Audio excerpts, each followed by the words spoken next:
شکریہ جی، شکریہ. بسم اللہ الرحمن الرحیم.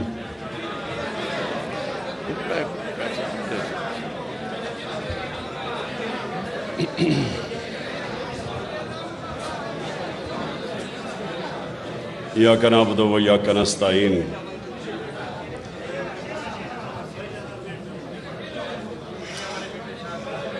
میرے معزز علماء، معزز مشائخ، میں پہلے تو آپ سب کا شکریہ ادا کرتا ہوں. آپ یہاں تشریف لائے اور میں نے آپ کی تقریریں بھی سنی. تو میں سب سے پہلے آپ کو اپنی بات شروع کرنے سے پہلے میں یہ واضح کر دوں. تھوڑا اس طرف ہو جاؤ،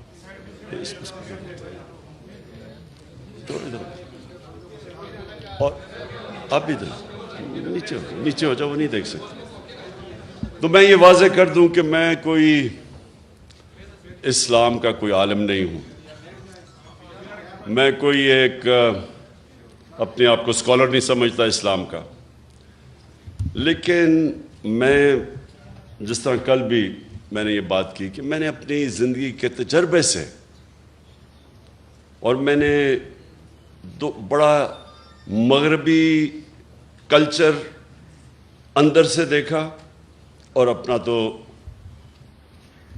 تو میں جانتا تھا. ہم بڑے ہوئے ایک ایسے گھر میں جدھر شروع سے ہی ہمیں بڑی تربیت دی گئی اسلام کی.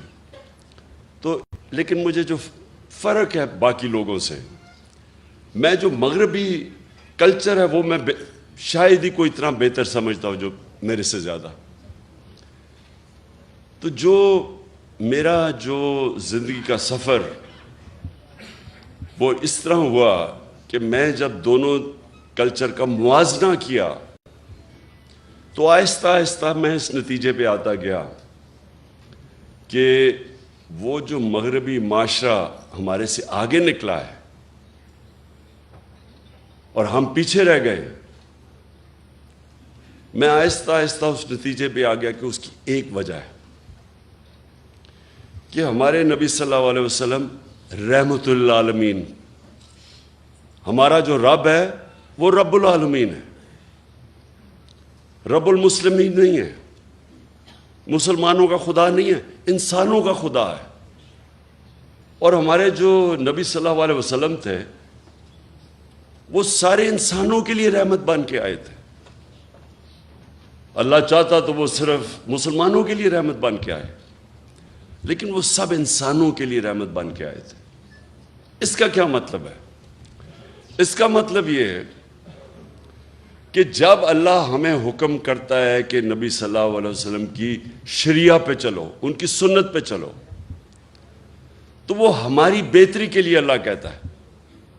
یہ میں آپ کو پھر بتا رہا ہوں کہ یہ میں اپنے زندگی کے تجربے سے ان چیزوں پہ پہنچا، ان نتیجوں پہ پہنچا کہ جب اللہ حکم کرتا ہے کہ ان کی زندگی سے سیکھو، ان کی سنت پہ چلو، تو اللہ کیا کہہ رہا ہے؟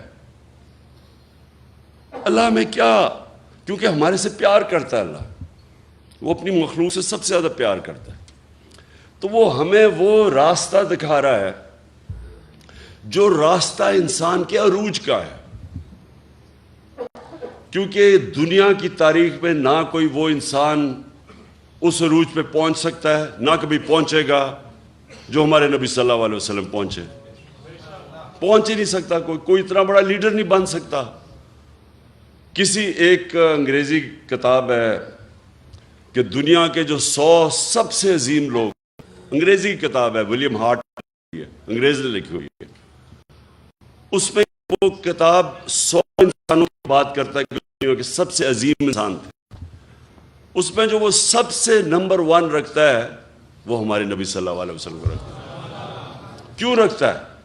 کیونکہ کسی انسان نے اتنی زندگی میں اچیومنٹ کی نہیں کسی انسان نے وہ دنیا کے اندر اس کو وہ عروج ملا ہی نہیں، وہ کام کیے ہی نہیں جو ایک انسان نے کیے۔ میں جب یونیورسٹی میں تھا ہم کتابیں پڑھتے تھے کہ جی وہ فلانا آدمی بڑا کامیاب ہے۔ میں کرکٹ کی بھی کتابیں، جو اچھا کھلاڑی تھا اس کے اوپر پڑھتا تھا۔ کیوں پڑھتے تھے؟ کیونکہ ہم ان سے سیکھنا چاہتے تھے، ہمارے رول ماڈل تھے۔ آج ہمارے بچے بل گیٹس کا پڑھتے ہیں کہ دنیا کا سب سے کامیاب ٹیکنالوجی کا آدمی ہے، کہ وہ کیسے پہنچا۔ اسٹیو جابز، یہ بڑے لوگ جو کامیاب ہیں، لوگ ان کی کتابیں پڑھتے ہیں۔ تو جو آج انسان سب سے دنیا کی تاریخ کا عظیم آدمی تھا، تو اللہ ہمیں حکم کر رہا ہے کہ ان کی زندگی سے سیکھو، کیونکہ اگر آپ نے اوپر جانا ہے تو ان کے راستے پہ چلو۔ اللہ کو فائدہ نہیں پہنچا سکتا کوئی، اللہ بے نیاز ہے، یہ ہماری بہتری کے لیے وہ کہتا ہے۔ تو میرا یہ سب سے پہلا یہ نتیجے پہ میں کیسے پہنچا، کیونکہ جب میں نے دونوں معاشرے دیکھے، آپ حیران ہوں گے کہ جو مدینہ کی ریاست کے اصول بنائے تھے میرے نبی صلی اللہ علیہ وسلم نے، آپ حیران ہوں گے کہ وہ ان اصولوں پہ وہ مغربی معاشرے چل رہے ہیں۔ جو انہوں نے مدینہ کی ریاست پہ ایک ان انسانوں کو جن کی کوئی حیثیت ہی نہیں تھی، ان کو دنیا کی امامت کروا دی، اور یہ تاریخ کا حصہ ہے۔ ایک کتاب ہے، بڑی تاریخی کتاب، اس کو کہتے ہیں دا فال آف رومن ایمپائر، ایک بڑا ہسٹورین گبنز اس نے لکھی ہوئی ہے۔ اس میں ایک پورا چیپٹر ہے کہ کیسے وہ رومن ایمپائر جو اتنا بڑا سلطنت تھی، سپر پاور تھی، وہ کیسے گری۔ اس میں پورا چیپٹر ہے کہ ایک انسان اٹھا عرب سے، اور دیکھتے دیکھتے اس نے گھٹنے ٹیک دیے اس کے سامنے۔ تو اس نے کیا کیا، جو چیزیں کی نا، وہ تھی مدینہ کی ریاست میں انہوں نے بنیاد رکھی۔ بنیاد کس چیز پہ رکھی؟ سب سے پہلی بنیاد رکھی عدل اور انصاف پہ۔ یہ جو آپ ایک چیز یاد رکھ لیں کہ جس معاشرے کے اندر قانون کی حکمرانی نہیں، جدھر انصاف نہیں، وہ جانوروں کا معاشرہ ہے۔ جانوروں کے معاشرے میں انصاف نہیں ہوتا۔ اللہ نے جتنے اپنے پیغمبر بھجوائے دنیا میں 1,40,000، وہ سارے ایک ہی پیغام دینے آئے تھے کہ جانوروں سے مختلف انسان کی معاشرے میں انصاف ہونا چاہیے۔ اور انصاف کا مطلب ہوتا ہے طاقتور اور کمزور کے لیے ایک قانون، قانون سے اوپر کوئی نہیں ہوتا۔ یہ یاد رکھیں، یہ سب سے بڑی بنیاد رکھی جاتی ہے ایک انسانی معاشرے پہ۔ جو نبی صلی اللہ علیہ وسلم، ان کے پاس ایک قریش، اس نے کہا جی قریش کی لڑکی نے چوری کی ہے، اس کو معاف کر دیں، قریش کی لڑکی ہے۔ تو انہوں نے کہا کہ میری اگر بیٹی بھی چوری کرے گی تو اس کو سزا ملے گی، کہ کوئی قانون سے اوپر نہیں ہے۔ اور پھر انہوں نے یہ کہا کہ تمہارے سے پہلے قومیں تباہ ہوئیں، جدھر ایک چھوٹا چور چوری کرتا تھا وہ جیل میں چلا جاتا تھا، لیکن طاقتور کو اس ملک کا انصاف کا نظام نہیں سزا دے سکتا تھا، قوم تباہ ہو جاتی ہے۔ یعنی کہ جس قوم میں انصاف نہیں ہوتا وہ تباہ ہو جاتی ہے۔ جو حضرت علی رضی اللہ تعالیٰ نے کہا کہ کفر کا نظام چل جائے گا، لیکن نا انصافی اور ظلم نہیں چل سکتا، ظلم کا نظام۔ آج اگر آپ نے دیکھنا ہے عدل اور انصاف، میں آپ کو ملک بتا دیتا ہوں، سوئٹزرلینڈ چلے جائیں، سب سے خوشحال ملک ہے، وسائل ہیں ہی نہیں۔ پاکستان میں اللہ نے اتنی نعمتیں بخشی ہیں وسائل کی حیثیت سے، لیکن سوئٹزرلینڈ میں تو ہے ہی کچھ نہیں۔ وہاں خوشحالی دیکھیں جا کے۔ اور ایک انڈیکس ہوتا ہے کہ ایک ملک میں، اسے کہتے ہیں رول آف لا انڈیکس، یعنی انصاف کتنا زیادہ ہے کس ملک میں۔ آپ حیران ہوں گے کہ مسلمان ملکوں میں 20% بھی نہیں ہے انصاف، رول آف لا۔ سوئٹزرلینڈ میں تقریباً 100% ہے، کوئی قانون کے اوپر نہیں ہے۔ انصاف اور خوشحالی، ظلم کا نظام اور تباہی، یہ میرے نبی نے تب کہہ دیا تھا۔ دوسری چیز، فلاحی ریاست، مدینہ کی ریاست دنیا کی تاریخ کی پہلی فلاحی ریاست بنائی گئی تھی۔ ریاست نے اپنے کمزور طبقے کی ذمہ داری لی تھی۔ ریاست نے پورے بیووں، معذوروں کو، یتیموں کو، غریبوں کو پینشنز، مسلمان کے زمانے میں، حضرت عمر کے زمانے میں پینشنز آئی تھی، پہلی دفعہ بوڑھوں کو بھی ذمہ داری لی۔ انسانی معاشرہ تھا۔ آج اگر آپ نے یہ دیکھنا ہے فلاحی ریاست کدھر ہے، ڈنمارک، سویڈن، ناروے، برطانیہ، آپ وہاں جا کے دیکھیں کہ کیسے انسانوں کی قدر ہے۔ میں آپ کو دعویٰ کرتا ہوں کہ وہ اپنے جانوروں کا ہمارے انسانوں سے بہتر دھیان رکھتے ہیں۔ وہاں ایک پولیس والے کو 3 سال سزا دے دی کہ وہ پولیس کے کتے کے اوپر، وہ اپنے کتے پہ کسی نے دیکھ لیا کہ اس کو مار رہا تھا، پولیس والے کو سزا دے دی۔ یا پولیس والے انسانوں کے ساتھ کیا کرتے ہیں؟ ابھی وہ شہباز گل کے ساتھ کیا ہوا ہے؟ 2 دن پکڑ کے اس کو مارا، ننگا کر کے اس کو تشدد کیا۔ وہاں انسانوں کو، انسانیت کا تو نظام اور ہے، وہ جانوروں کو، ان کی ایک ہے RSPCA، وہ دیکھتی ہے کہ کئی جانوروں پہ تو نہیں ظلم ہو رہا۔ اور یہ کدھر شروع ہوا تھا؟ حضرت عمر نے کیا کہا تھا کہ اگر کتا بھی میری ریاست کے اندر بھوکا مرے میں ذمہ دار ہوں۔ بس میں ذرا چاہتا ہوں کہ میری آپ آج بات سن لیں، کیونکہ میں پھر آخر میں آنے لگا ہوں یہ حقیقی آزادی کے اوپر۔ دیکھیں، جو نبی صلی اللہ علیہ وسلم کی سنت پہ چلے گا معاشرہ، وہ اوپر چلا جائے گا، چاہے وہ مسلمان ہے یا نہیں ہے، کیونکہ وہ رحمت للعالمین ہے۔ اور جب ہم اپنے آپ کو مسلمان کہتے ہیں اور ان کے اصولوں پہ نہیں چلتے، تو پھر ہمارے سامنے تو انہوں نے کہا ہے کہ قومیں تباہ ہو جاتی۔ آج اب دیکھیں، میں زندگی کے 20-30 سال مغرب میں گزارے، وہاں تصور بھی نہیں کوئی کر سکتا کہ ایک ملک کا مجرم پکڑا جائے کہ لندن کے اندر بڑے بڑے محلات لیے ہوئے اور ایک رسید نہیں ہے کہ کدھر سے پیسہ آیا۔ 3 دفعہ پرائم منسٹر، بچے اس کے لندن بیٹھے ہیں، اربوں روپے کے گھروں میں رہتے ہیں، کہتے جی ہم پاکستانی شہری نہیں، اس لیے ہم بتاتے نہیں ہمارے پاس پیسہ کدھر سے آیا۔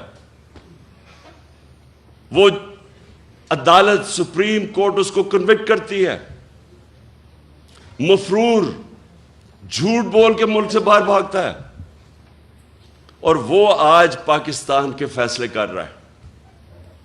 وہاں بیٹھ کے ابھی یہ جو آڈیو لیکس آئی ہیں، یہ جو انکشاف آپ کے سامنے ہوئے ہیں،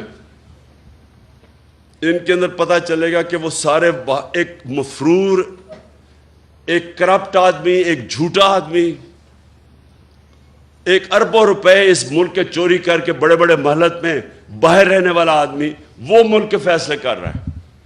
یہ مغرب میں تصور بھی نہیں ہے۔ اور اس کا جو منشی اسحاق ڈار، وہ جو آیا ہے، یہاں پہنچا ہے، سوچیں کہ اس کو نیب نے بلایا، پوچھا کہ تمہاری پراپرٹیز کدھر سے آئی ہیں،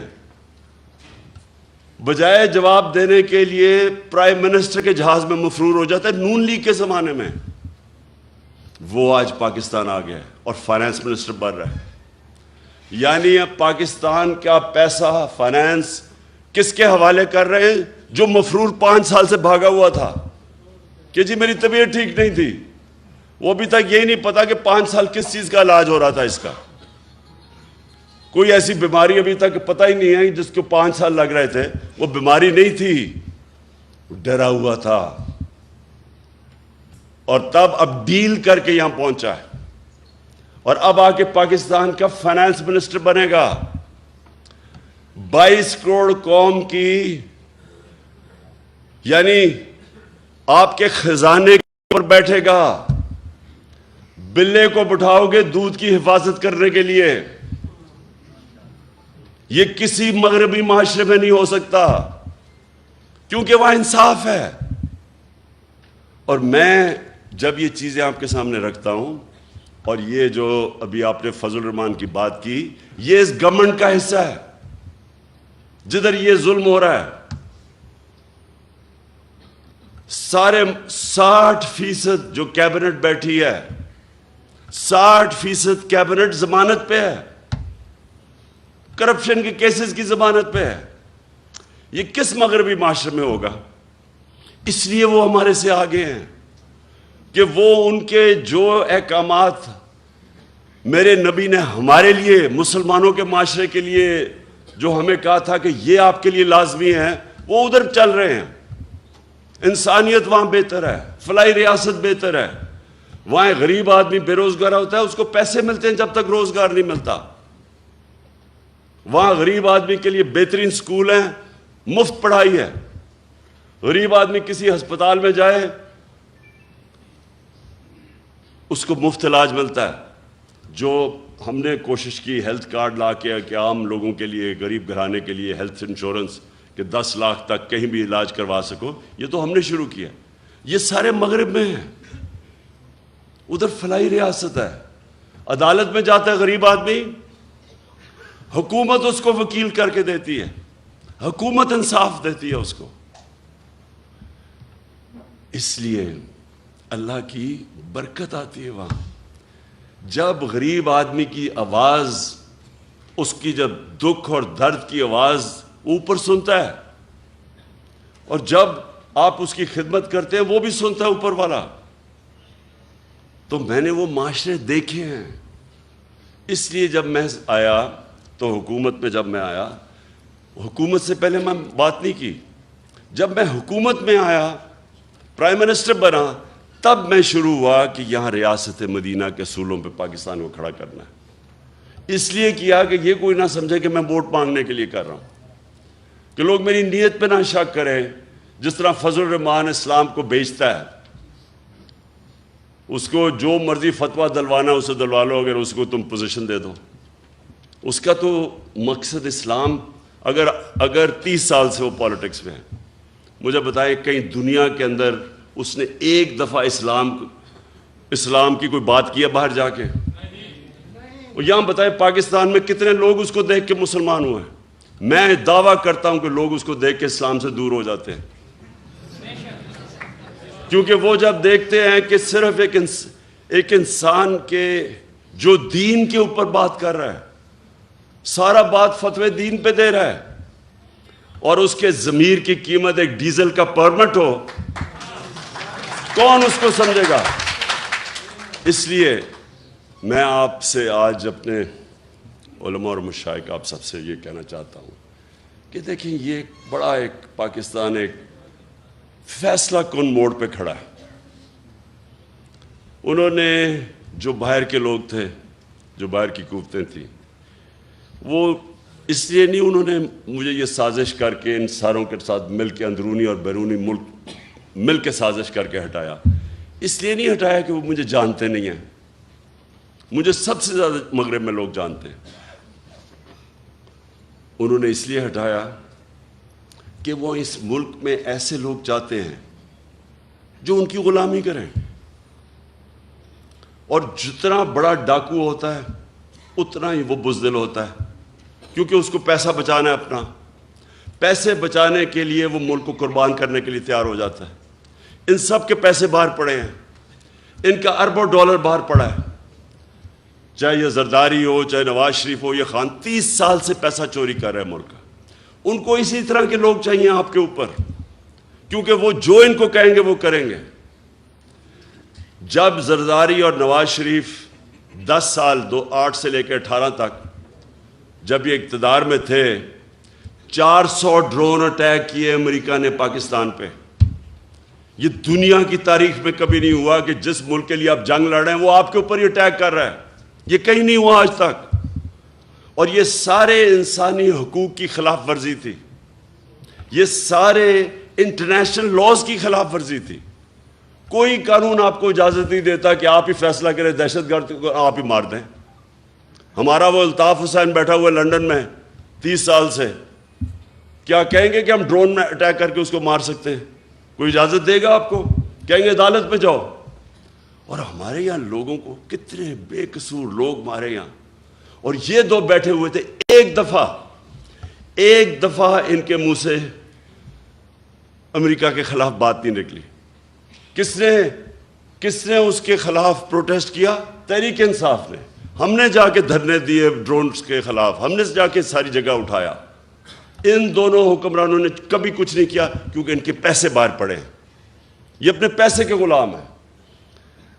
آزادی جو حقیقی آزادی ہے وہ سب سے پہلے تو وہ آتی ہے کہ ایک حکومت ایسی ہو جو اپنے لوگوں کی بہتری کے لیے فیصلہ کرے, جو اپنے جس نظریے سے پاکستان بنا تھا اس کے لیے فیصلے کرے.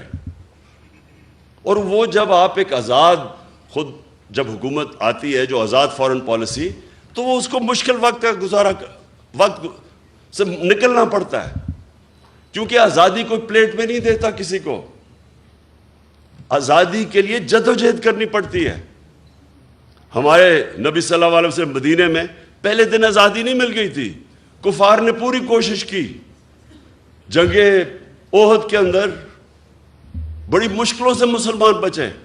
پھر جنگ خندق کے اندر تو سارے سمجھ رہے تھے کہ بچیں گے نہیں, اتنی بڑی فوج آئی اور گھیر لیا تھا ان کو. تو جدوجہد کی, قربانیاں دیں, پھر آزاد ہوئے اور پھر ایک عظیم قوم بنے. غلام تو کبھی اوپر جا ہی نہیں سکتے. اور جب ایک مسلمان دعویٰ کر دیتا ہے کہ لا الہ الا اللہ, وہ پھر وہ کیسے کسی کی غلامی کر سکتا ہے؟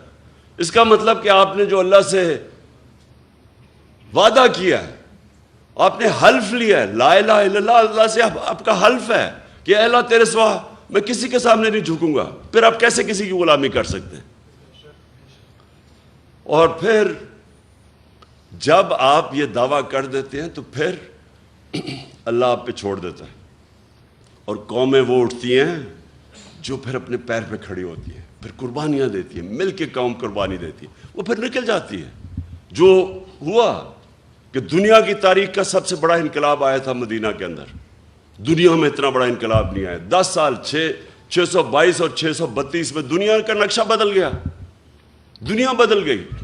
2 سپر پاورز تھی تب بھی.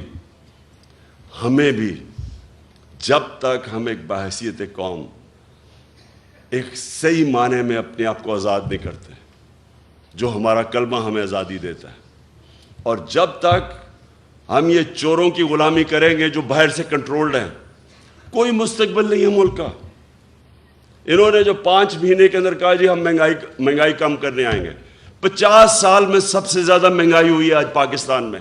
50 سال کے بعد ایسی مہنگائی ہے. کبھی ایسا معیشت جو 6% کے اوپر ترقی کر رہی تھی 6 مہینے پہلے, آج وہ بالکل نیچے گر چکی ہے. بے روزگاری بڑھ رہی ہے. یہ آپ کی خدمت کرنے نہیں آئے تھے, یہ اپنے کیسز ختم کرنے آئے تھے. انہوں نے جو چوری کی ہے اس کو بچانے آئے تھے. یہ اسحاق ڈار جیسا فراڈ, یہ اب اسی NRO ڈیل کے تحت یہ پاکستان پہنچا ہے. اور ہماری بڑی بدقسمتی ہے کہ ہمارا نا انصاف کا نظام اس کو روک سکا, اور نہ ہمارے وہ لوگ جو ملک کے محافظ ہیں بنتے ہیں, نہ انہوں نے اس کا راستہ روکا. اور کون روکے گا؟ انشاءاللہ آپ کا بھائی عمران خان انشاءاللہ اس کا راستہ روکے گا.